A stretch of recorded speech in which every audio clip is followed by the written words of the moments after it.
ආයුබෝවන්. අද ක්‍රිස්තු වර්ෂ 2025 වූ ඔක්තෝබර් මාස 24 වනදා සිකුරාදා කොලොම්බියාවේ වැලි ඩෙල් කවුකාහි ඉවාන් එස්ටර්බන් ආස් ඉබාරා විසින් උඩුමහල් මැදුරු පාඨකයන් වෙත එවා ඇති පණිවිඩය. අද දවසේ මාතෘකාව දෙවියන් වහන්සේ විශ්වාස කිරීම. දිනට නියමිත බයිබල් කොටස ගීතාවලිය 121 වන පරිච්ඡේදයේ පළවන පදයේ සිට 8 වන පදය දක්වා. අද දවසේ පණිවිඩය සඳහා පදනම් කරගෙන ඇති බයිබල් පදය. යේසුස් වහන්සේ මෙසේ කීසේක. මේ දේවල් මා ඔබට කීවේ මා තුළ ඔබට ශාන්තිය ඇතිවන පිණිසය. ලෝකෙහි ඔබට දුක් ගැහැට තිබේ. එහෙත් ධෛර්යවත් වන්න. මම ලෝකය අභිබවා ජයගතිමි. යොහාන් 16:33. මගේ වැදගත් සම්බන්ධතාවයක් ගිලිහෙමින් පැවතිනි. ප්‍රතික්ෂේප වීමේ හා තනිකමේ වේදනාව මගේ හදවත අරක්ගෙන තිබුණු හේයින් මම කාන්සාවට ගොදුරු වූයේමි.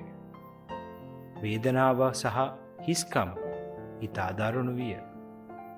ඒ සමනය කරන්නට හැකි ජගතෙකු නැතයි මම සිතුවෙමි. තත්ත්වය මෙසේ තිබේදී අප සභාව සංවිධානය කළ ධර්ම විවේක වාරයකට සහභාගී වුණෙමි. එහිදී මට යේසුස් වහන්සේ හමු වූසේක. මෙතැන් සිට සියල්ල වෙනස් විය. මගේ ජීවිතය පරිවර්තනය කළ යේසුස් වහන්සේ මා තනි වී නැති බව මට සහතික කළ අතර මගේ ඉදිරි ගමන පිළිබඳ මා කළ යුත්තේ දෙවියන් වහන්සේව මුළුමනින්ම විශ්වාස කිරීම බව මට පෙන්වා දුන්සේක.